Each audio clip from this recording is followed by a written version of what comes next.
refusez la bénédiction. Amen. Soyez bénis. Amen. Amen.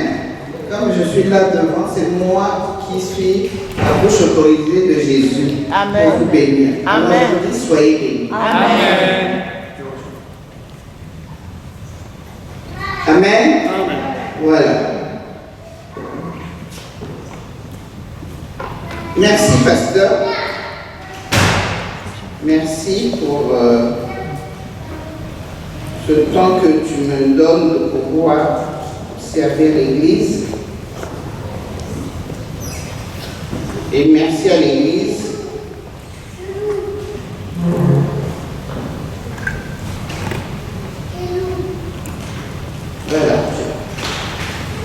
de me supporter pendant ce temps. Amen. Et je vous ai dit dimanche dernier, mon but en faisant ces messages, c'est que je ne veux pas entendre dans cette église qu'il y a des mariages qui se brisent. Amen. Je ne veux pas entendre que des mariages se brisent dans cette église. Amen. Nous avons tout ce qu'il faut. La chose la plus importante que nous avons, c'est Jésus. Amen. Avec Jésus, on peut tout régler. Amen. Amen. La Bible dit, en nous donnant Jésus, Dieu nous a tout donné avec. Donc même la solution aux difficultés que nous pouvons avoir, Jésus est la solution. Amen. Donc, le mariage, c'est quelque chose de fondamental pour la société. Parce que tous les hommes et les femmes que vous voyez dans cette société viennent d'une famille, viennent d'une relation d'un homme et d'une femme.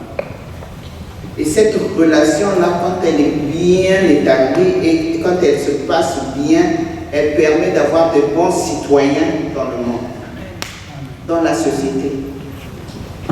Nous avons aujourd'hui des gens de toutes sortes, des citoyens, des autorités dont on ne comprend même pas comment ils fonctionnent, pourquoi ils sont comme ils sont. C'est parce qu'à la maison, ça s'est mal passé, très souvent.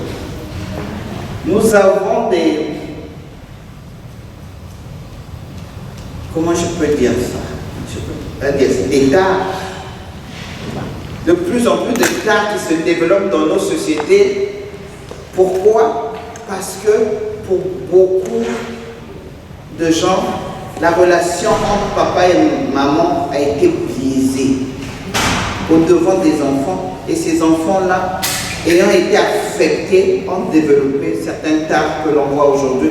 Et même que le monde devenant de plus en plus fou est en train de normaliser. Et croyez-moi, si vous pouvez vous asseoir avec juste une personne qui développe, qui manifeste ces tares-là, que je ne veux pas citer, rentrez dans l'histoire de la personne.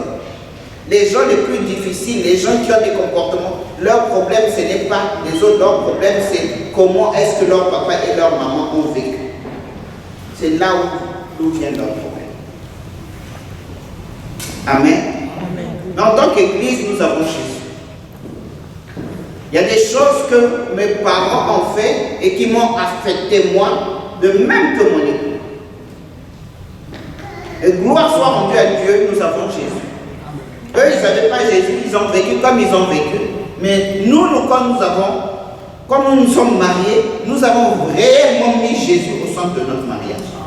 Sinon, on ne serait pas là ensemble aujourd'hui. 33 ans de mariage, que ce soit de son côté, que ce soit de mon côté, il n'y a personne qui a fait cela. Il y a plus de gens célibataires avec plusieurs enfants, chacun son mère, que des gens mariés et mariés sérieusement, des mariages sérieux. Ça veut dire que nous étions voués, nous aussi, à suivre ce chemin si Jésus n'était pas rentré dans notre vie. Amen. Amen. Je dis cela pour dire que vous pouvez rectifier le tir maintenant avec le Seigneur. Amen. Amen. Vous n'êtes pas obligé de reproduire ce que votre père a fait. Vous n'êtes pas obligé de reproduire ce que votre mère a fait. Et ça, c'est la première des choses que je ne comprenais pas. Mon mari, quand on s'est marié, il priait toujours: je ne suis pas mon père, je ne vivrai pas ce que mon père a vécu, je ne ferai pas ce que mon père a. Je ne comprenais pas cette prière.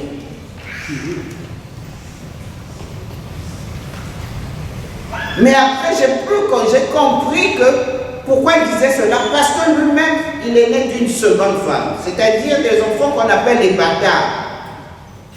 Et il dit: moi je vais avoir mes enfants avec ma femme et je serai marié légalement avec ma femme. Mes enfants sortiront de ma relation entre ma famille. Amen. Mais il a fallu qu'il prie, qu'il coupe les liens là. Il dit: ça ne va pas me suivre.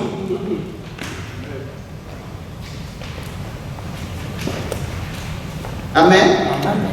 Maintenant que tu es en Christ, il y a des choses que tu dois refuser. Ton histoire, tu dois la regarder en face et tu dois choisir: ça j'accepte, ça je n'accepte pas. Ça je prends, ça je ne prends pas. Ce que tu ne prends pas, tu dis: Seigneur, ça je refuse. Amen. Tu as cette autorité-là. Si tu ne le fais pas naturellement, je dis bien naturellement, même si tu ne le voulais pas, tu vas reproduire ce que ton père a fait, tu vas reproduire ce que ta mère a fait, naturellement.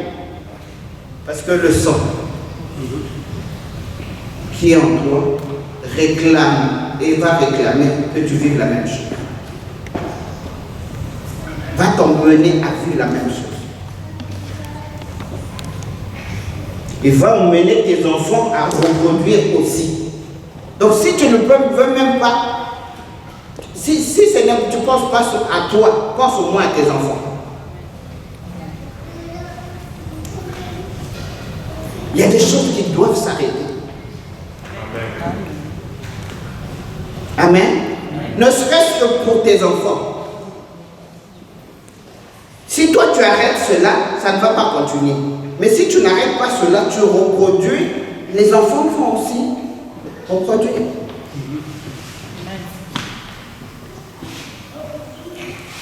Alors, les enseignements sur le mariage, c'est vrai, on a l'occasion de les entendre quand il y a une cérémonie comme ça, mais même les mariés eux-mêmes, ils repartent. 5 ans après, ils ont oublié. Mais ici, nous avons un enseignement, nous avons un ministère pour la famille. Notre église est basée sur la famille. Nous ne voulons pas voir les hommes venir seuls, les femmes restent à la maison, ou les femmes venir seules, les maris à la maison. Ça, ce n'est pas la gloire de Dieu. Dieu veut nous sauver ensemble. Dieu veut qu'on nous instruise ensemble. Amen. Dieu veut que moi et ma maison, nous servions l'Éternel. Amen. Amen. Et souvent, vous voyez j'appelle ça les couples dépareillés. Excusez-moi l'expression. Pourquoi? Parce que ça ne marche pas à la maison. Ils ne peuvent même pas s'accorder sur Jésus. Ils ne peuvent même pas s'accorder pour venir à l'église. Excusez-moi, on accepte beaucoup d'excuses, hein? Mais le fond, c'est que ça ne marche pas comme il faut. Parce que Jésus doit être la personne ou la chose, excusez-moi le terme, la chose, hein, pour laquelle on doit toujours être en accord. Et il doit être en premier. Dans nos couples et dans nos maisons. Amen. Jésus doit être en premier, la priorité.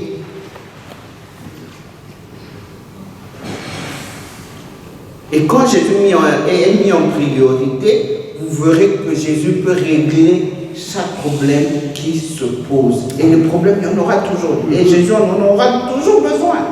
Donc il faut, la relation avec lui doit être importante, elle doit être première. Amen. J'ai commencé à voir avec vous la semaine passée le fait de faire attention à nos paroles dans le couple. comment est-ce que nos paroles, des mauvaises paroles pouvaient détruire l'autre, détruire l'affection de l'autre, détruire les émotions de l'autre, finir même par détruire le mariage. On a vu que c'est Proverbe 18, 22 qui dit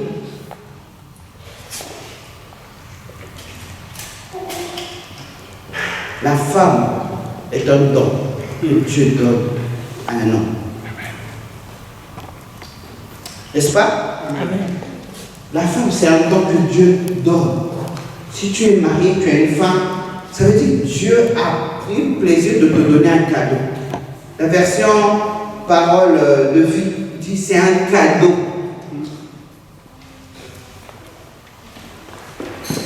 Dieu prend plaisir de te donner un cadeau. Cette femme, c'est un cadeau.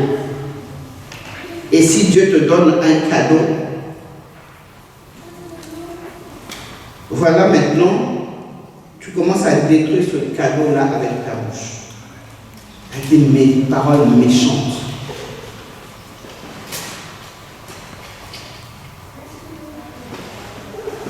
Je sais qu'il y a des femmes qui ont aussi des mauvaises langues. C'est ça le mot qu'on utilise. Il y a beaucoup de femmes aussi qui ont des mauvaises langues, qui parlent mal. Alors écoute, c'est des choses qu'il faut changer. Il faut arrêter cela. Mais j'ai vu avec vous dimanche dernier dans Éphésiens 5, à partir du verset 25 à 27, comment est-ce que c'est pratiquement une mission pour l'homme de pouvoir bâtir l'estime de sa femme avec ses paroles.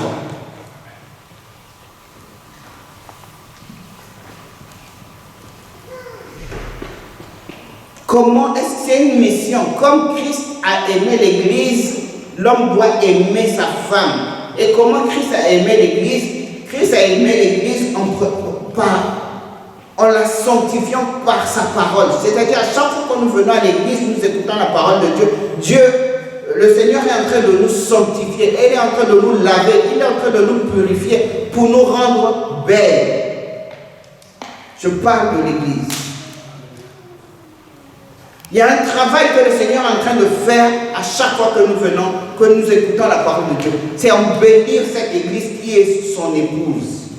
Et il dit là, l'homme doit se comporter de la même façon avec sa femme. C'est-à-dire que l'homme doit utiliser sa bouche pour embellir sa femme, pour élever sa femme, pour encourager sa femme, pour bâtir sa femme, et non pour la torpiller, et non pour la mépriser, et non pour la rabaisser, et non pour l'insulter. Amen. Amen. Si tu fais cela, crois-moi que tu es en train toi-même de creuser le temps pour ton mariage. Du jour au lendemain, cette femme-là, tu vas la retrouver morte émotionnellement. Parce que les paroles méchantes d'un homme tuent une femme, tuent les émotions d'une femme.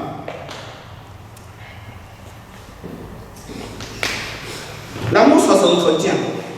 Et l'amour peut être tué par les paroles méchantes, par les mauvaises paroles. Surtout d'un homme, surtout de ton mari. Il y a des gens que, je dis bien, il y a des gens, quelqu'un d'autre peut t'insulter, peut mal te parler. Qu'est-ce que tu as? Parle alors. J'ai quelque chose? Ok, sorry. Mais je vois quelqu'un faire un signe 2 fois, 3 fois, je ne comprends pas. Vaut mieux parler, donc c'est quelqu'un pour aller plus vite. Amen. Je dis qu'il y a beaucoup de couples comme ça, où vous voyez les gens, ce n'est plus que les apparences que les gens sont. À l'église, on porte trop de masques. Et mon mari me dit toujours, tu vois les maisons que nous voyons là, Dieu seul sait ce que ça cache, ce qui se passe dans les maisons. Parce que les chrétiens sont hypocrites. Dimanche, on est saint, Mais dans nos maisons, nos murs témoignent que le contraire. Nos murs, je ne parle même pas encore des enfants. Amen.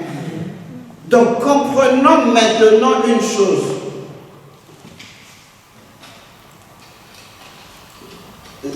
Nous avons le pouvoir de détruire comme de bâtir avec notre bouche. Nous avons le pouvoir de bénir comme de maudire avec notre bouche.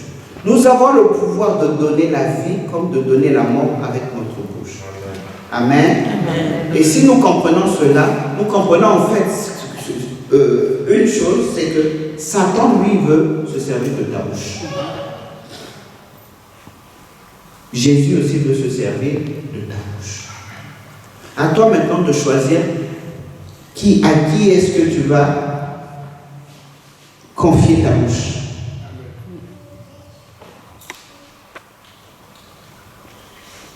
Et ce qui est le comble, je dirais même, c'est que le Seigneur veut utiliser ta bouche pour bénir, pour donner la vie, mais tu vas renoncer à cela. Tu dis de bonnes choses à tout le monde, sauf à ta femme.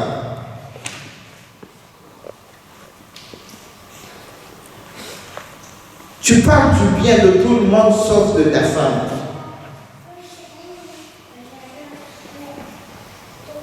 Ou vice-versa.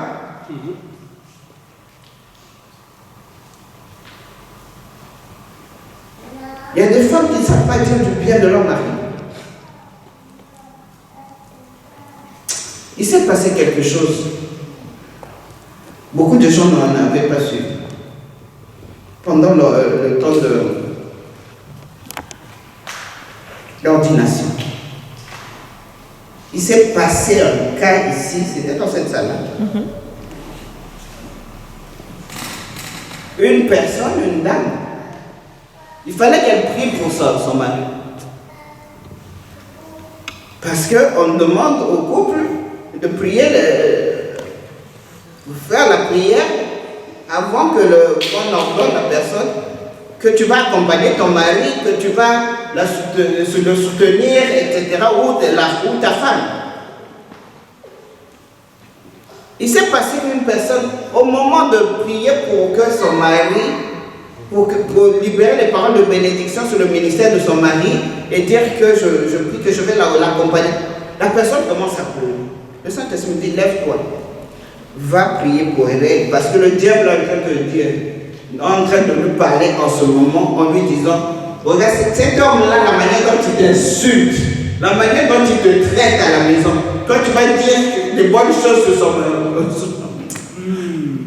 je me lève de la chaise où je viens prier, je viens faire taire, j'ai dit, tu n'écoutes pas la voix. Elle était étonnée. Elle dit, merci maman, merci. N'écoute pas la voix du diable. C'est le même qui l'utilise pour te détruire et maintenant, il veut t'utiliser maintenant pour bloquer son ministère. Je dis, ne l'écoute pas. Je te parle, je dis, esprit mauvais, lâche-la, elle va prier. Vous savez pourquoi? Parce qu'il y avait des blessures. La femme était blessée émotionnellement. Au moment où elle doit bénir le mari, elle ne peut plus bénir parce qu'elle est blessée. Elle pense, elle dit, mais celui-là, déjà, en normal comme ça, il me détruit, il me méprise, il ne me respecte pas. Maintenant, quand il va monter, quand il va devenir grand, qu'est-ce qu'il va faire? À ce moment-là, elle commence à réfléchir. La conséquence des bouches méchantes.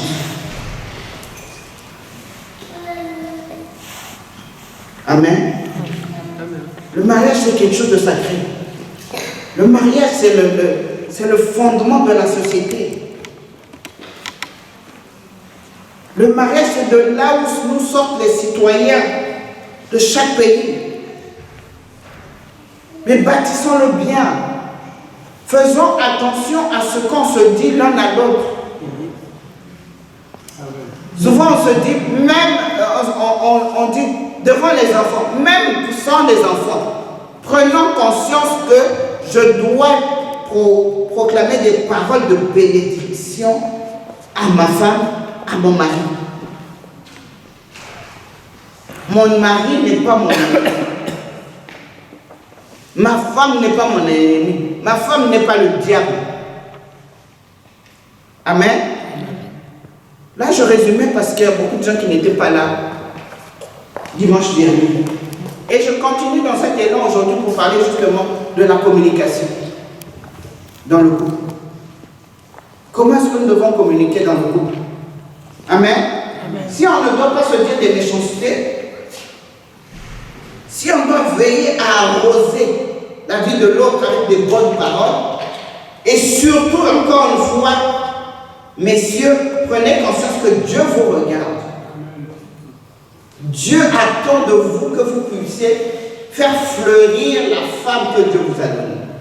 J'ai dit que la manière, là où Dieu t'a donné, le niveau où Dieu t'a donné la femme, ce n'est pas tout ce qu'elle peut devenir.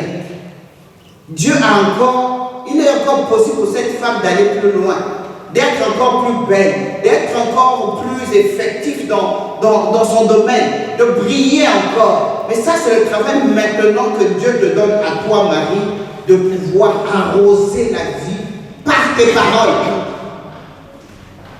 L'encourager par tes paroles. C'est le travail de l'homme. Amen. Et fais tout de telle sorte que, entre le temps où tu l'as rencontré, tu l'as épousé, 2 années, 3 années, 4 années, plus les années passent, plus ta femme fleurit. Plus ta femme devient belle. Plus ta femme devient encore une source de bénédiction. Plus ta femme évolue.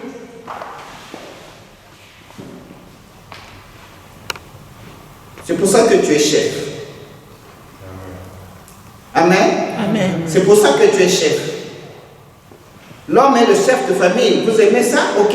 Mais la responsabilité, c'est ça. La première personne, la première charge, c'est ta femme. Emmener ta femme à devenir meilleure. Si ta femme, entre le temps où tu t'es marié et quelques années après, régresse. Quand elle était seule, elle était belle. Quand elle est seule, elle brillait. Mais maintenant qu'elle est avec toi, elle ternit. Trop de soucis. On va où?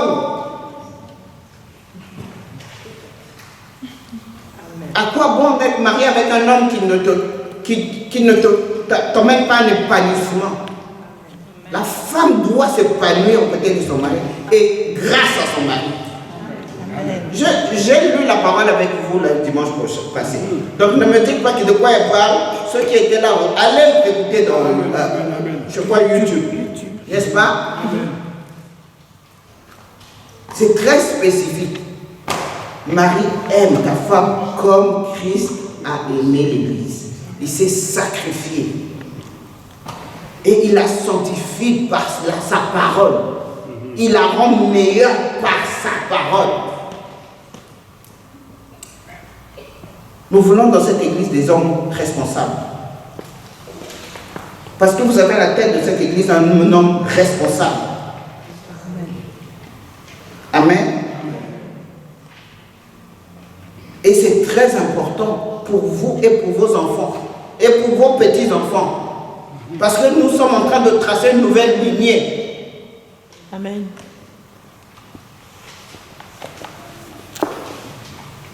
N'emmenez pas vos coutumes ici. Ici, c'est Jésus. Parce qu'il y a des gens qui mélangent. Ah, chez nous, les, je ne sais pas quelle ethnie. Chez nous, les, je ne sais pas quelle ethnie, les Adjoukou. Ça ne marche pas avec Jésus. C'est où Jésus, où tu es de Jésus, où tu es Adjoukou. Tu ne peux pas faire les deux. Amen. Amen. La communication dans le couple, elle devient très, très importante, n'est-ce pas, après ce que nous avons vu. Comment est-ce qu'on va communiquer?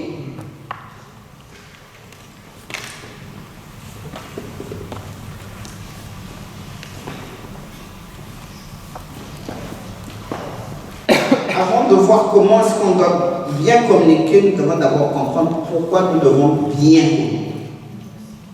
J'aime d'abord comprendre le pourquoi des choses avant de comprendre l'intérêt de la chose. Le pourquoi de la chose, c'est ce que nous allons voir en premier. Pourquoi est-ce que nous devons bien communiquer? J'ai mis 6 raisons pour lesquelles nous devons bien communiquer. Premièrement, nous devons bien communiquer pour partager les informations basiques de notre vie commune. Vous êtes mariés, vous avez une vie commune, il y a des choses simples et basiques de la vie de chaque jour que vous devez partager. Pour cela, il faut bien communiquer sur ces sujets. Je parle de quoi? Je parle par exemple le fait de dire à l'autre que le repas est prêt. Le fait de dire, appeler l'autre pour savoir s'il est déjà rentré ou si elle est déjà rentrée à la maison le soir. N'est-ce pas? Le fait de savoir si les enfants sont rentrés ou pas, si les enfants ont fait les devoirs ou pas. Ça, c'est des choses basiques de tous les jours, mais nous devons bien communiquer déjà même pour ça. Il ne faut pas que l'un soit empêché de pouvoir t'en parler, de pouvoir te parler de ces choses. Il faut une bonne communication sur ces sujets. Ce sont des informations basiques que nous devons partager chaque jour. Quand je parle de la communication dans le couple, c'est quelque chose à faire déjà chaque jour. Veillez à ce qu'il ne peut pas avoir de relation quand il n'y a pas de communication. N'est-ce pas? Et c'est pour ça que je commence par les choses basiques sur lesquelles on est obligé de communiquer. On est obligé de parler. Et ne réponds pas mal à ton mari ou à ta femme quand tu dis est-ce que les enfants, est-ce que tu as été chercher les enfants? Je ne suis pas encore arrivé. Tu peux aller chercher les enfants. Ah ben. Pour des choses basiques. Si on ne sait même pas déjà se parler, faisons attention, n'est-ce pas? Amen. Ça, c'est la première des choses. La première raison pour laquelle nous devons bien nous parler. La deuxième raison, nous devons bien communiquer à cause du partenariat qu'il y a entre nous. Dans le mariage, nous sommes partenaires. Monsieur et madame sont partenaires. Et nous sommes partenaires sur des sujets comme les enfants. N'est-ce pas? Les enfants nous appartiennent à tous les deux. Nous devons partager tous les sujets des enfants ensemble. Deuxièmement, l'argent. Allô? Nous sommes partenaires. Peu importe ce que tu gagnes, peu importe ce que je gagne, mais nous mettons ensemble, nous parlons ensemble de ce que nous faisons de notre argent, comment nous gérons l'argent. Nous sommes partenaires. Amen. Quelqu'un m'a dit un jour, il me dit maman, j'étais entendu prêcher, tu disais qu'on devrait avoir un compte commun. Je dis, avec les filles d'aujourd'hui, vous faites un compte commun. Mais c'est grave, maman, c'est pas possible. Mais l'argent va passer dans les mèches, l'argent va passer dans les mèches. Je dis, à ce point, je dis, mais maman, les filles d'aujourd'hui, j'étais d'accord avec tout ce que tu as dit, sauf ça. Non, mais c'est honteux, quoi, pour les filles. Qu'on ne puisse pas vous faire confiance. Amen. Donc, nous devons bien communiquer à cause d'un partenariat que nous avons ensemble. Il y a les responsabilités de famille, de part et d'autre. Qu'est-ce qu'on fait avec la belle famille, de part et d'autre? Comment on gère? Ça, c'est des choses dont nous devons partager. La résolution des problèmes, comment est-ce qu'on résout tel problème qui se pose, nous devons bien communiquer pour cela. Troisième raison pour laquelle nous devons bien communiquer, c'est pour la résolution des conflits. Tout ça, là, c'est des sujets en soi, mais aujourd'hui, j'énumère. Je ne pense pas que j'aurai le temps, je crois que c'est pour ça que vous aurez plutôt acheté mes livres. Amen. Amen. Vous serez très très bénis. C'est vraiment des livres qui vont sortir, vont être de haute qualité pour bâtir les couples et bâtir les familles. Amen. Amen. Nous devons bien communiquer pour la résolution des conflits, j'ai dit. Nous devons être en mesure de résoudre nos conflits comme des enfants de Dieu. Amen. Les enfants de Dieu, nous sommes des enfants de Dieu. Même quand nous sommes fâchés, nous sommes des enfants de Dieu. Et nous devons résoudre nos problèmes comme des enfants de Dieu dignes de ce nom. Ce n'est pas parce que vous avez des conflits dans votre mariage aussi que cela veut dire que vous avez un mauvais mariage. Non, tout mariage traverse des moments de conflit. Amen. Dans tous les mariages, même les bons mariages, le problème c'est dans la façon dont on résout le problème.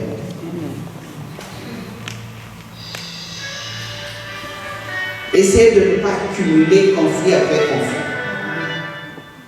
Essayez de ne pas accumuler les conflits. Quand un problème se pose, asseyez-vous, discutez, trouvez la solution et faites que le problème soit réglé. Réglez le problème à deux et passez à autre chose. Amen. Amen. N'accumulez pas.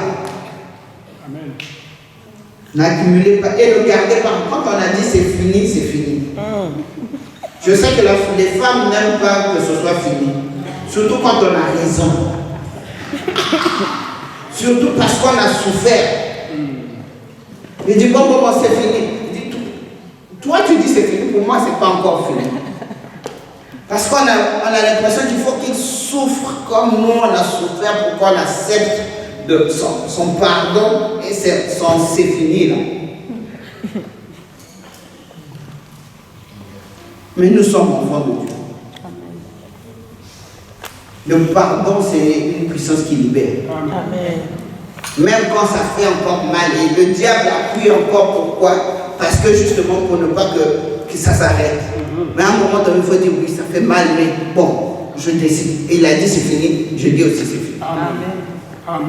Vous allez voir que cette douleur va partir. Amen. N'écoutez pas, on a tendance à dire de nous dire qu'il faut écouter son cœur. Il n'y a rien de plus tortueux que le cœur. Le cœur peut t'emmener à quoi? Tu vas insister sur quelque chose qui va se retourner contre toi demain. Amen. Écoute la parole de Dieu. Amen. Écoute ce que le Saint-Esprit te dit. Oui, mais pas ton cœur. Surtout en temps de conflit. Amen. Amen. Parce que ton cœur, je parle là aux femmes.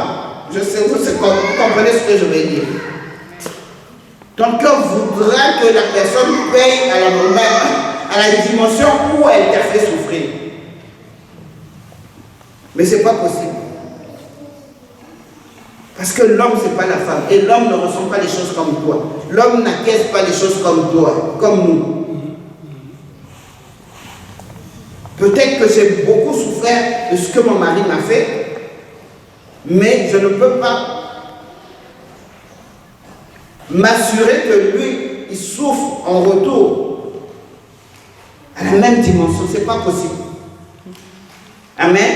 Dans ce cas, quand on décide de régler le problème, il faut le laisser tomber, passer à autre chose. Amen. Amen. Ce n'est pas parce que ton corps souffre encore. Parle à ton cœur. Je suis enfant de Dieu. Vous savez, je vous dis clairement, moi quand j'ai un conflit avec mon mari, vous savez qu'est-ce qui me sort? Tu es enfant de Dieu, non? C'est comme pour me dire que tu n'as pas le choix que de te soumettre à la parole. Parce que tu es enfant de Dieu. Mais je dis, mais toi, et toi tu es l'enfant de qui? Amen. Il dit, mais attends, mais j'ai dit c'est fini, j'ai reconnu. C'est parce que je suis enfant de Dieu que j'ai reconnu que j'ai mal fait. J'ai dit, mais oui, mais... Oh, tu es enfant de Dieu. Mais tu es la servante de Dieu. Et bon, ça y est. C'est comme si, bon, qu'est-ce que tu vas dire? Parce qu'il y a une chose dont il a horreur, c'est l'hypocrisie. C'est-à-dire ne pas être ce que qu'on montre aux gens. Être faux. Avoir une autre casquette devant les gens et à la maison non. Ça, c'est quelque chose que nous n'aimons pas. Amen. Et rien que ça, me dire ça suffit pour pouvoir m'éteindre. La flamme de la colère qui voulait monter, j'ai dit, mais quand tu dis ça, tu vois ça au moment que Jésus est en train de te regarder, là, tu dis quoi? Est-ce que tu vas renoncer que tu es enfant de Dieu? Est-ce que tu vas renoncer que tu es la servante de Dieu? Amen. Voilà. Mais faisons attention à bien communiquer quand nous avons un conflit. Dites-vous une chose. Même s'il y a un problème, l'autre a posé le problème, mais l'autre n'est pas le diable. L'ennemi, le seul ennemi que nous avons, c'est le diable. Et l'autre est peut-être tombé dans les mains du diable. Mon but, c'est de le sortir des mains du diable et le ramener parce que nous sommes du même camp. Amen. Amen. Amen. Est-ce que quelqu'un a compris ça? Amen. Ne prends jamais l'autre. Il a failli. Il t'a fait du tort parce qu'il a failli. Il est tombé dans le piège de l'ennemi. Et l'ennemi a commencé à l'utiliser. Je vous ai dit tout à l'heure que l'ennemi peut nous utiliser notre bouche. Mais quand c'est comme ça, tu es en face de toi quelqu'un que l'ennemi est en train d'utiliser, toi qui n'es pas utilisé par l'ennemi, toi qui es encore Dieu, fais tout pour récupérer l'autre et le ramener à tes côtés. Amen. Et c'est pour ça que nous pardonnons. Amen. Amen. Amen. Et le véritable pardon, ce n'est pas un pardon congélateur. C'est un pardon quand on dit c'est fini, c'est vraiment fini. Amen. On ne ressort pas ça un autre jour surgelé. On dit, mais tu avais déjà fait ceci. Je me souviens, la dernière fois, c'était déjà encore comme ça. Amen. Non. Quand on a pardonné, on pardonne réellement et comme Jésus, on jette dans la mer de l'oubli.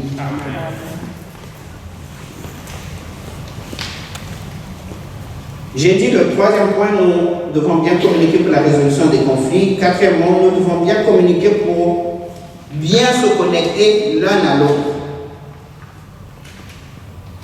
C'est en se parlant le plus souvent que nous pouvons nous connecter l'un à l'autre. Amen. La connexion est la quatrième raison pour laquelle nous devons bien communiquer. La connexion est très importante dans le couple. Il est prouvé que plus les gens sont connectés, ou les gens se connectent facilement, plus leur couple se passe bien. Les gens qui ont du mal à se connecter, très souvent, ils ont beaucoup plus de problèmes dans leur couple. Amen. Et je vais vous donner, si vous sentez que vous n'êtes pas connecté dans votre couple, je vais vous donner quelque chose. Je n'avais pas réalisé à quel point, mais c'est maintenant que je réalise comment ça nous a aidé, mon mari et moi, à nous connecter. Le fait de manger ensemble. Donc manger ensemble, j'ai pratiquement mangé ensemble, mais face à face, quoi. Le temps, et lui encore plus, souvent on a l'habitude de manger dans la même assiette. Quand vous mangez avec quelqu'un dans la même assiette, vous êtes obligé de parler, de rire ensemble, de vous regarder. Et ça, c'est des moments de connexion full. Amen. Prenez le temps de manger ensemble. Pas chacun dans son coin où, je ne dis pas ne pas manger à table, mais je dis qu'il y a des moments où tout simplement vous voulez partager ce moment avec la personne et c'est des moments où la connexion devient. Vous en prenez beaucoup. Vous vous connectez véritablement parce que en mangeant, vous êtes détendu. Vous vous racontez des histoires, vous rigolez, et c'est des moments très, très forts de connexion. Amen. Amen. Ne soyez pas déjà celui-là, après son assiette, il est dans son coin. L'autre est dans son coin. La connexion sera difficile. Ça, c'est un des moyens, croyez-moi, simples, pratiques, où vraiment, quand vous sortez de là, vous savez que vous vous connaissez, vous savez que vous êtes l'un pour l'autre, vous savez pourquoi? Parce que autour de la table se passe toujours de bonnes choses. Amen. C'est pour ça que je dis toujours, même avec les enfants, la connexion avec les enfants se passe grandit parce que vous mangez avec eux. Les moments autour de repas, c'est des moments forts de connexion. Retenez-le. Amen. Amen. Non, même si je ne suis pas là, il ne mange pas. Il va attendre, il dit je t'attends, je mange, il mange carré. Quand il est à Paris, même si la nourriture est déjà faite, mais il ne va pas manger sans que je ne sois là. Parce que ce temps de manger ensemble là, souvent qu'il est souvent en voyage, c'est nos moments à nous, quoi. Et je vous dis, hein, c'est des choses simples, mais qui ont beaucoup de bénéfices. Amen. Quelqu'un comprend? Amen. Prenez ce temps. Même si ce n'est pas, vous ne pouvez pas le faire tous les jours. Je prends l'exemple des gens qui travaillent beaucoup, mais il y a un moment dans la semaine. Il y a un jour dans la semaine où vous dites que nous, par exemple, surtout le dimanche après-midi, j'aime le dimanche après-midi.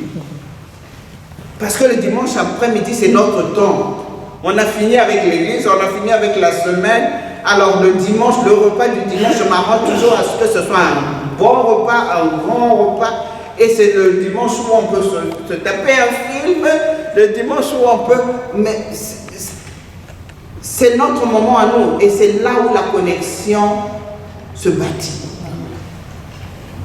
Ayez toujours un moment à vous. Mangez ensemble.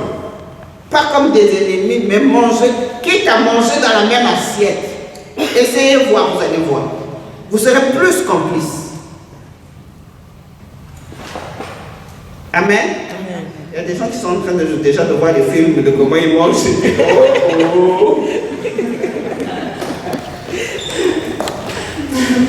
Amen. Amen. On peut toujours mieux faire. N'est-ce pas? Il n'est pas trop tard pour changer les choses. Amen. Et vous allez voir même la joie dans la maison. Vous serez plus joyeux. Faites-vous des programmes à vous, des moments à vous.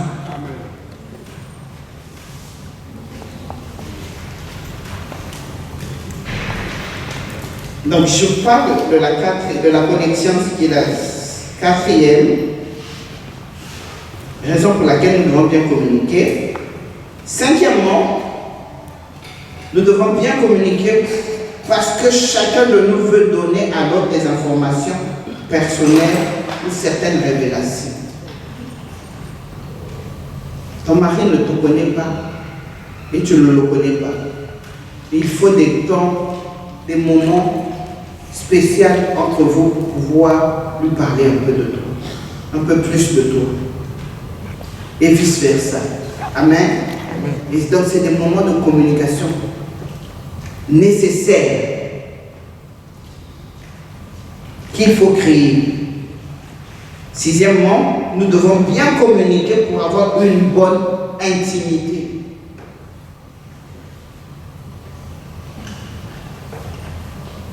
C'est important l'intimité dans le couple.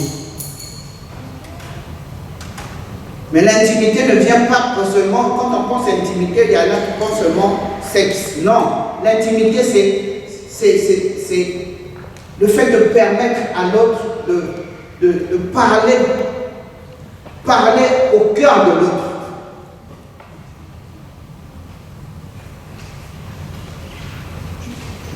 Nous devons avoir le temps, je dois me donner des moyens de pouvoir dire à mon mari que je l'aime, qu'il me manque. Amen. Et je ne dis pas à mon mari qu'il me manque seulement parce qu'il est en voyage. Même quand il est avec moi, je peux lui dire qu'il me manque. je l'ai vu trop occupé ces jours-là et qu'il n'a pas eu beaucoup d'attention à mon égard, alors il me manque. Et des fois, ça suffit juste pour dire, oh, c'est vrai que ces jours-ci, je ne me suis pas occupé d'elle. Amen. Donc, bien communiquer aussi pour avoir une bonne intimité, c'est important. Vous comprenez? C'est important. Là, est-ce que je suis déjà au sixième? Oui, c'est le sixième, n'est-ce pas? Donc, voilà les 6 raisons pour lesquelles nous devons bien communiquer. Et c'est important de les retenir et de les mettre en pratique.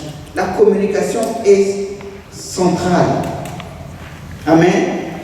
Pourquoi est-ce que nous devons bien communiquer comme ça? Pourquoi? Parce que dans le mariage, nous sommes appelés à combler les besoins de l'un de l'autre. Ok? L'homme africain, excusez-moi mes frères, mais je vais vous dire, je vais peut-être vous choquer. L'homme africain pense souvent que en épousant une femme, la femme va combler à ses besoins, point. Le vice-versa, là, on ne sait pas. Non, mais l'Africain est souvent très égoïste. Il se met ses galons de chef de famille et il attend tout, mais il ne sait pas donner. Il ne sait rien donner. Et comme les hommes ont très peu des réunions des hommes, alors personne ne lui a appris que la femme aussi attend aussi tout. Elle donne le tout. Je vais vous donner un secret. Je parle aux hommes. Tout ce que la femme te fait pour toi.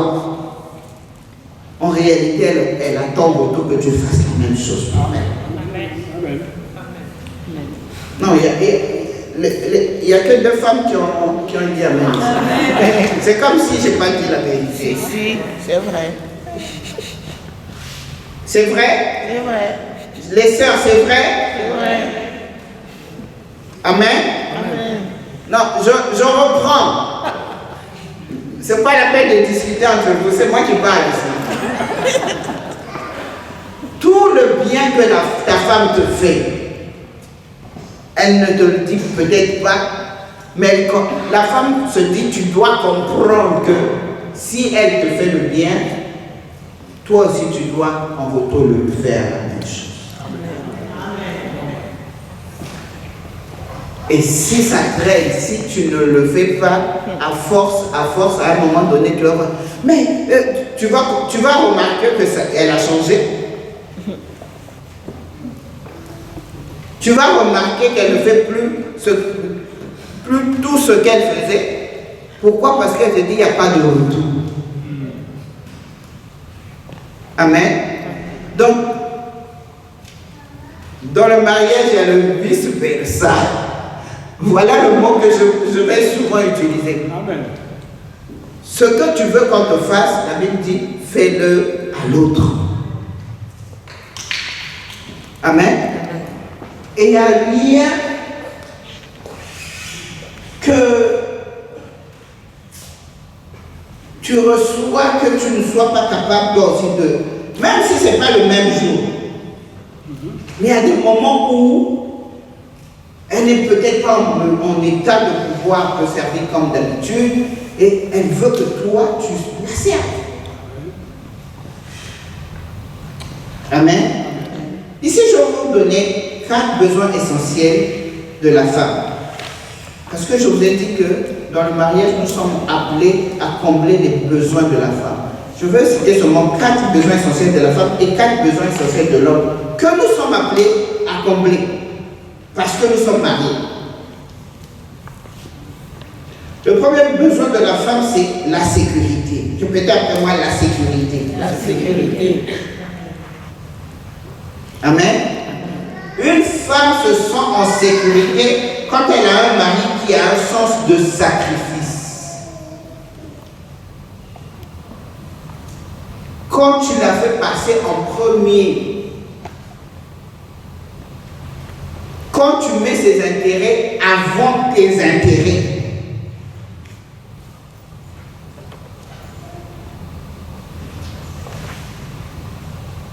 Par contre, quand un homme est égoïste, égocentrique, elle se sent en insécurité. Amen. Le deuxième besoin de la femme, c'est avoir une communication ouverte. La femme a ce besoin-là, d'avoir une communication ouverte et honnête avec son mari. Il faut permettre à la femme de pouvoir voir ton âme. Pour qu'elle soit rassurée déjà et qu'elle sache qu'elle a un mari qui est vrai. Amen. Je dis un mari qui est vrai. Amen.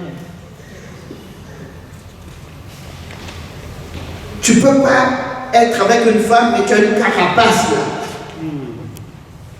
qui t'empêche de voir ton cœur, d'accéder à ton cœur. Et des fois, il y a des choses qui sortent de ce cœur-là qui disent, mais ça vient d'où? Comment ça se fait que ça sort de mon mari? Parce que tu ne l'as jamais laissé entrevoir ton cœur. Il y a des raisons à cela. Peut-être parce que tu as encore plein de blessures dans ton cœur, tu ne veux pas qu'elle voie à quel point. Mais si tu le laisses voir, si c'est une bonne femme, elle va t'aider à guérir. Amen. Amen. Amen. Elle va t'aider à guérir. Nous vous donnons toujours nos témoignages, n'est-ce pas? Mon mari, quand je l'ai rencontré, il avait un problème avec sa maman. Il s'est séparé de sa maman à l'âge de 10 ans. De 10 ans jusqu'à 22 ans, quand il est arrivé en France, il n'avait aucune nouvelle de sa mère. Mais vous imaginez un enfant de 10 ans, un enfant de 10 ans séparé de sa mère, quel vide ça pouvait être dans son cœur. Il est passé d'une maison à une autre parce que Dieu l'utilisait déjà et les gens l'adoptaient d'une famille à une autre, d'une famille à une autre. Il a commencé l'église, il a bâti une église au pays. À l'âge de 18 ans, l'église existe toujours encore jusqu'aujourd'hui. Mais il est parti emporté par l'église, les églises ou les serviteurs de Dieu jusqu'à arriver en France, mais aucune nouvelle de sa mère parce que sa mère l'avait chassé à l'âge de 10 ans à cause de Jésus. C'est bien. Une fois qu'on se marie, je me rends compte qu'il y a des sujets tabous. Il y a des sujets dont, quand tu parles avec, la personne s'énerve. Moi, j'ai dit, mais moi, c'est ce sujet-là que j'aime. Pourquoi? Parce que c'est des signes qu'il y a une souffrance. Il y a des blessures qui ne sont pas guéries. Et si ces blessures-là ne sont pas guéries, ça veut dire que ça va rejaillir un jour. Et la personne qui va payer le prix, c'est moi et mes enfants. Amen. Dans ce cas, qu'est-ce qu'il faut faire? Il faut qu'on en parle. Je dis, mais quand je parle de ta mère, ah ne m'en parle pas. J'ai dit, mais si, il faut qu'on en parle. Jusqu'à ce que j'ai pu comprendre que sa mère l'avait chassé parce qu'il s'était donné au Seigneur.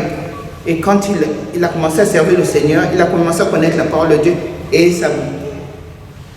il s'est rendu compte que sa mère ne vivait pas conformément à la parole. Alors l'enfant de 10 ans qui dit à la mère, ça c'est le péché. Tu ne peux pas vivre comme ça. Mais elle dit, avec tes histoires de péché là, dehors.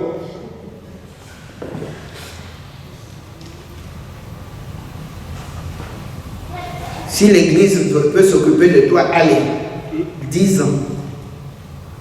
J'ai dit, ok, maintenant que je sais, tu m'as permis de savoir qu'est-ce qui te fait souffrir, on va régler ça. Amen. On va prier le Seigneur jusqu'à ce que tu retrouves ta mère. Amen. Il dit, mais je ne sais même pas, je sais seulement à l'époque elle travaillait dans tel hôtel. J'ai dit, on va prier. J'ai dit, on va prier Dieu. On a commencé à prier le Seigneur. tu vas d'abord pardonner ta mère. La personne a commencé à pardonner sa mère. Prier pour le pardon de sa mère, prier pour son cœur, que Dieu guérisse son cœur. Le Seigneur a fait le travail. Croyez-moi, Dieu est puissant. Amen. Vous pouvez vous imaginer avec une histoire comme ça. Maintenant que vous avez remis au Seigneur, le Seigneur va ouvrir une porte. Un jour, dans Paris, on rencontre quelqu'un. Ah, Élie, comment tu vas? Ah, mais tu as grandi. Tu es marié. Oh là là. Je dis, mais, c'est la tonton qui était dans le pays. La personne connaît sa mère et sait où est-ce que sa mère travaille. Il nous donne le numéro de téléphone de l'hôtel. Maintenant, il faut appeler. La souffrance se révèle. Le diable revient et dit, mais toi, t'avais ça, j'ai dit, ça c'est fini. Hein. Tu dois te réconcilier. Moi, je ne peux pas vivre avec quelqu'un qui, sa mère est vivante et ne fonctionne pas bien avec sa mère. Ce n'est pas une bénédiction. Amen. Peut-être ta mère t'a maudite. La bénédiction là, va affecter ma vie et mes enfants. Donc, il vaut mieux régler tant qu'elle est encore vivante. N'est-ce pas? Amen. Allez. On va prier. J'ai dit, le jour où tu te sens prêt, on le fait.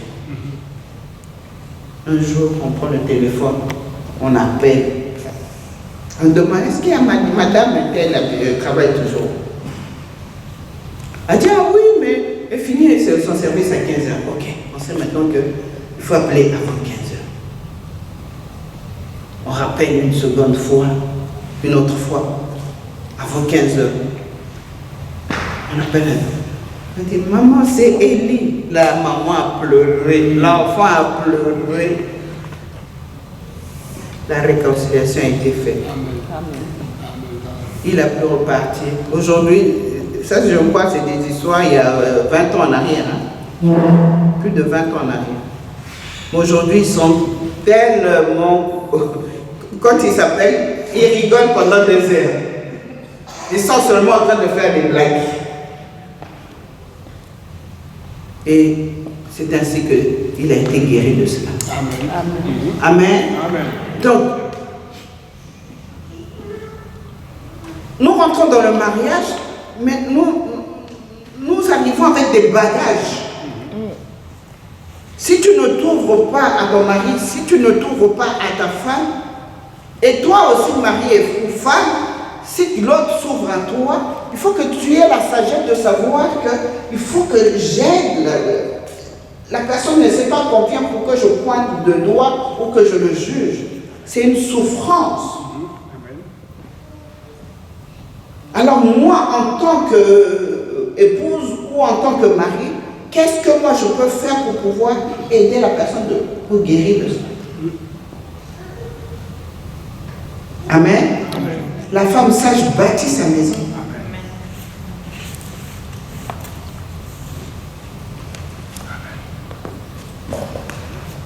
La communication, c'est important.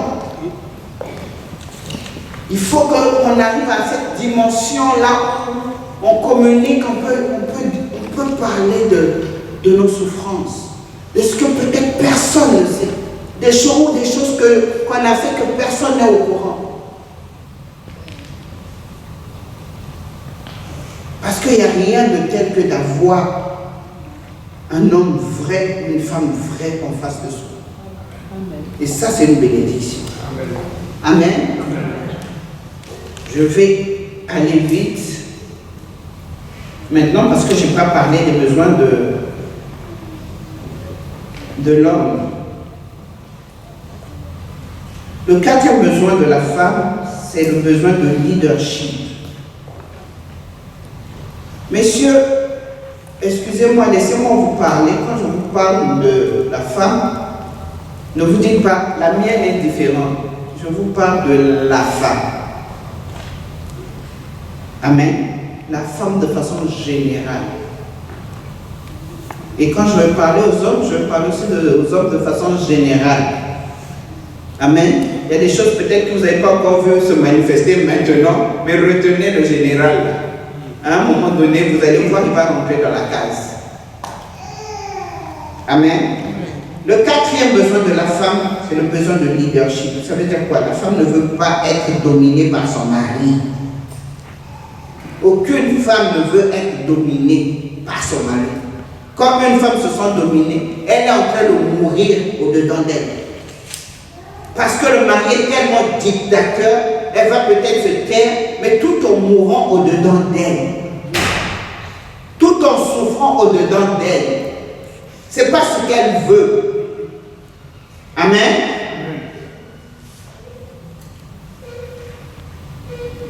Elle veut que son mari la considère comme étant son égal. Hein, je sais que j'ai des Africains en face. Hein. Ça ne veut pas dire que tu n'es pas son autorité, mais son égal dans le sens où quand tu prends des décisions, associe-la. Quand tu veux faire quelque chose, parle avec, discute d'abord avec elle. Ne lui impose pas les choses, soi-disant parce que c'est toi le mari. Amen. La femme doit être soumise à son mari, c'est vrai. Mais la femme se soumet facilement quand le mari la respecte. Oh, c'est pas une position forcée. Je n'ai pas du mal à me soumettre. Au contraire, pour moi, c'est une joie de me soumettre à mon mari. Pourquoi? Parce que je ne vois pas d'abus dans sa relation avec moi. Amen. Il ne fait rien de façon forcée, il ne fait rien de façon imposée, il ne fait rien de façon cachotière, il ne fait rien de façon égocentrique. Pourquoi je ne vais pas me soumettre à quelqu'un comme ça? Amen. Donc la femme ne veut pas avoir un mari dictateur.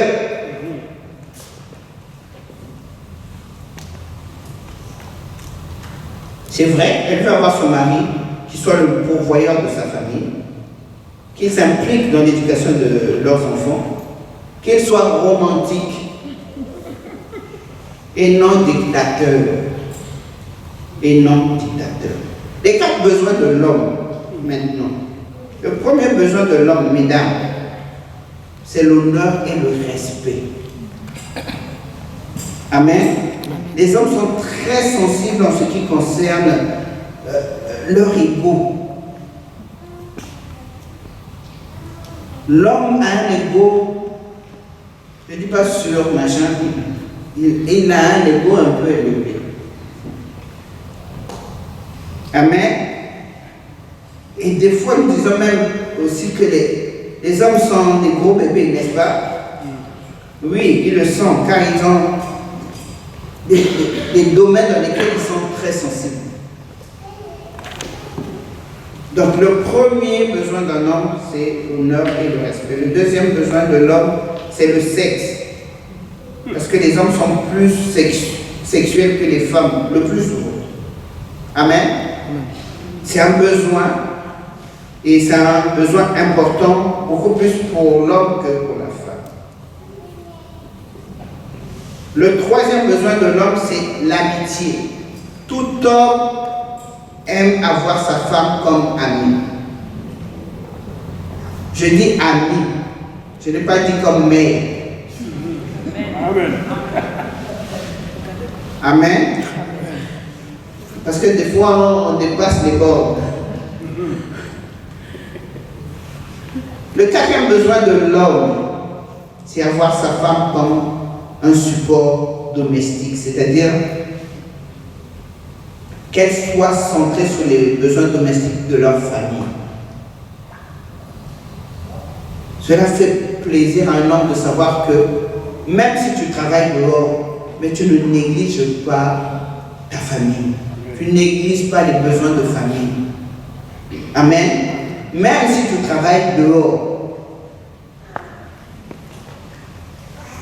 Tout cela pour dire quoi? Pour dire que pour avoir un bon mariage, chacun doit combler ses besoins de l'autre. On a vu les besoins de la femme, je vous ai dit les besoins de l'homme, toi femme, comble cela.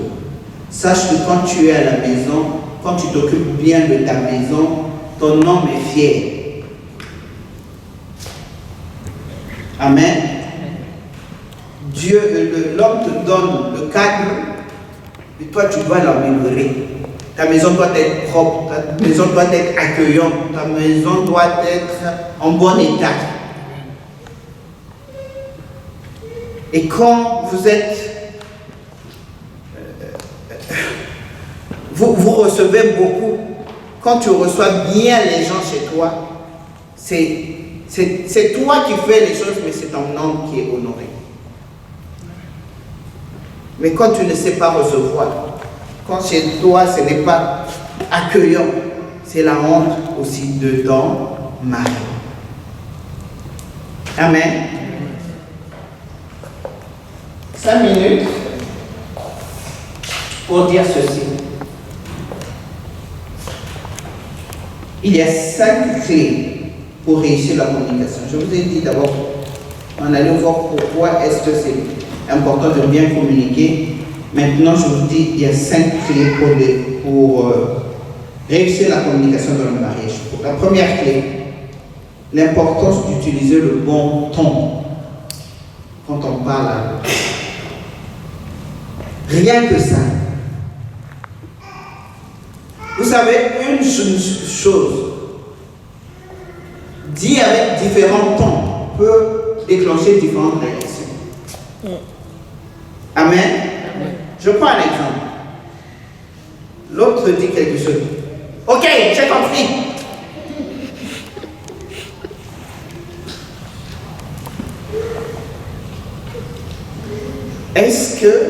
Comment est-ce qu'il va prendre ça?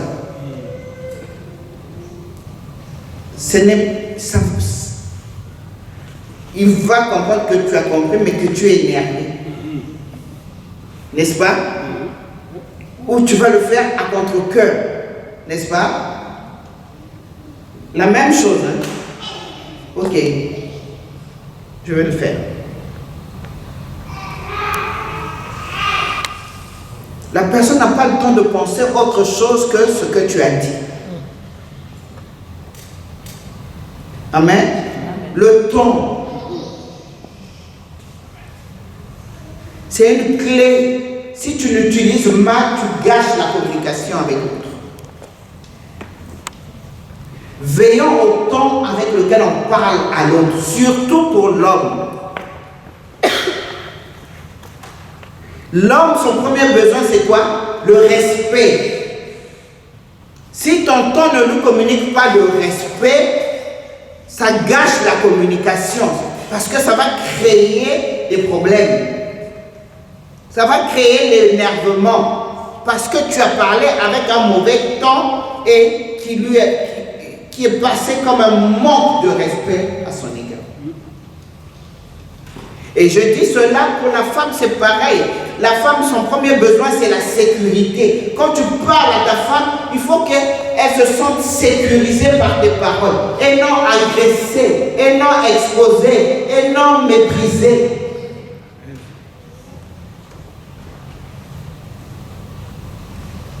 Je vous ai dit dimanche dernier, mon mari, on ne peut pas parler longtemps. Quand je pose une question, il me dit toujours, avant de me répondre, il me dit d'abord, ne t'inquiète pas.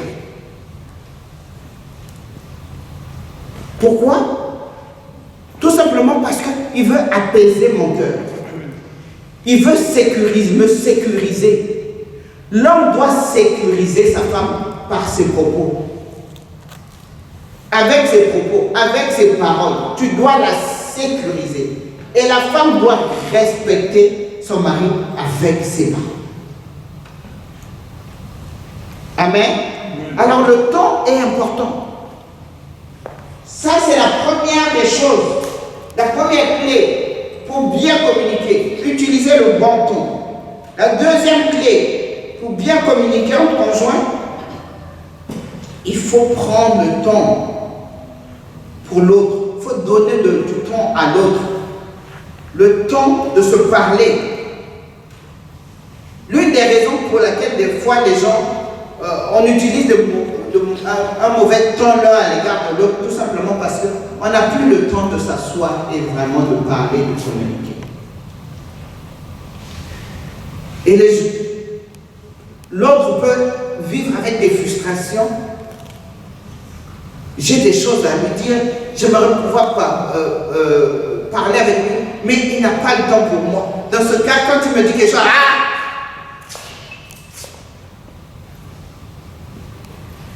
en réalité, ça cache une frustration au-dedans de moi parce que tu ne me donnes pas le temps.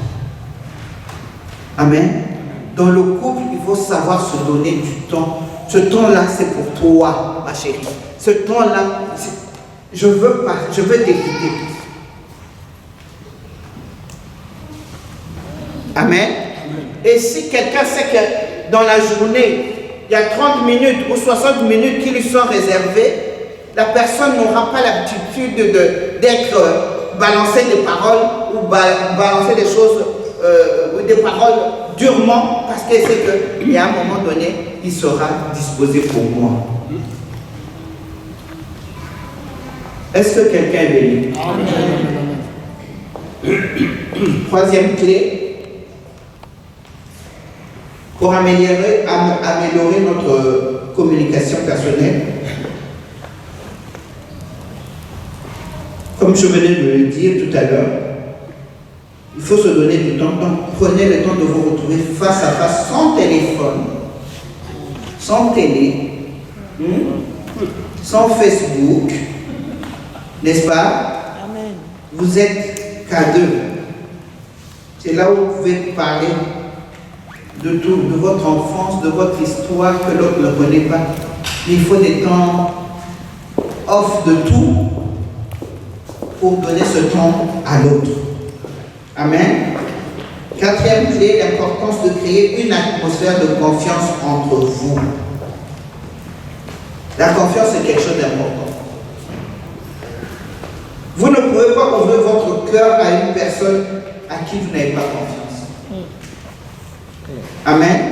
Donc, il y a des couples où les conjoints passent leur temps, par exemple au travail, ils n'ont jamais le temps pour l'autre et pendant ce temps, non pas seulement tu ne lui donnes pas de temps, et quand tu rentres, tu es fatigué, tu lui parles mal, avec un mauvais ton. Imaginez l'ambiance.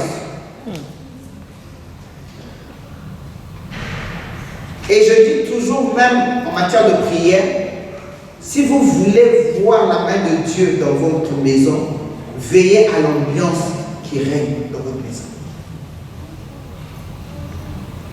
Veillez sur l'ambiance. Amen. L'ambiance doit être cordiale, l'ambiance doit être paisible. Dieu ne descend pas dans une maison où il y a... Je vous ai dit dimanche, les paroles ne disparaissent pas. Et quand il y a une maison où il n'y a que des embrouilles, même l'atmosphère est gâchée, même vos prières ont du mal à monter. Amen. Amen. Donc veillez à cela. Et la dernière clé.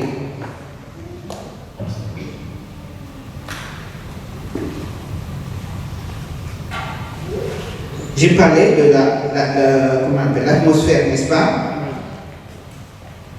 La Bible dit dans Genèse 2, 24 à 25, c'est pourquoi l'homme quittera son père et sa mère et s'attachera à sa femme et ils deviendront une seule chair.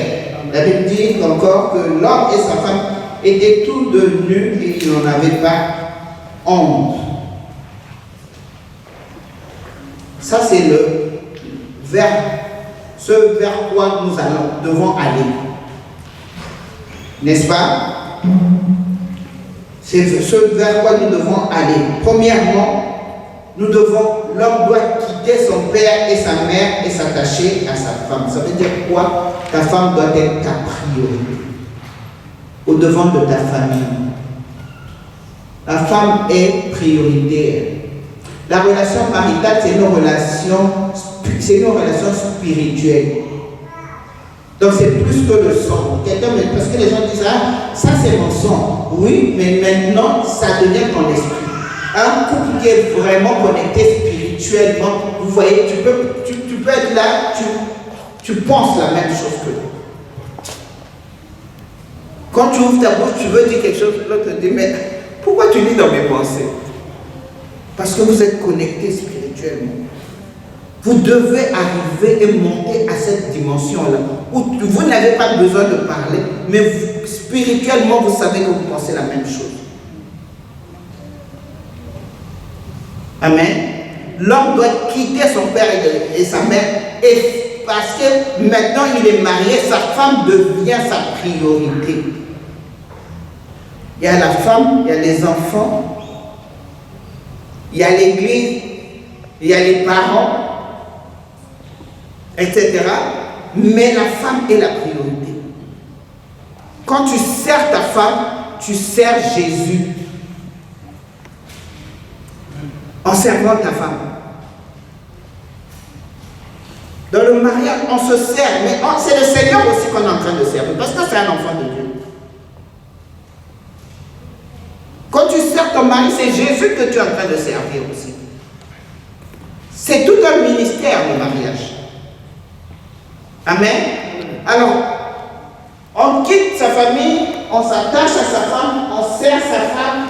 La Bible dit que les deux deviennent une seule chair.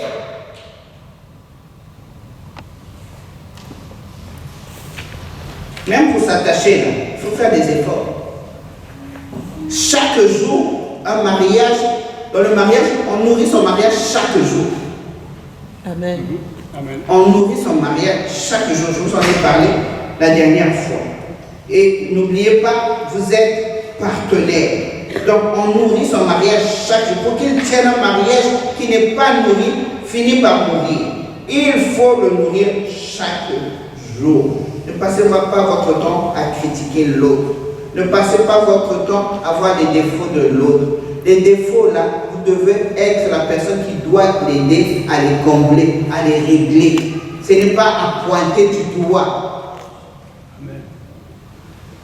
Si ton mari a des vices, a des tares, s'il s'ouvre à toi surtout, ne le critique pas et ne le rejette pas à cause de cela. S'il s'est ouvert à toi, ça veut dire que maintenant tu as un service à rendre auprès de lui en l'aidant à vaincre ses problèmes. Amen. Amen. Amen. Amen. Est-ce que vous êtes bénis? Amen. Dieu vous bénisse. Amen.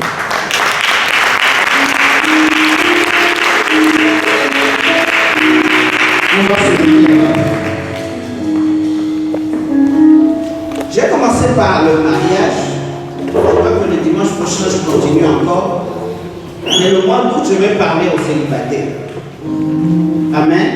On va commencer par le commencement. Les critères pour choisir la femme, pour choisir l'homme.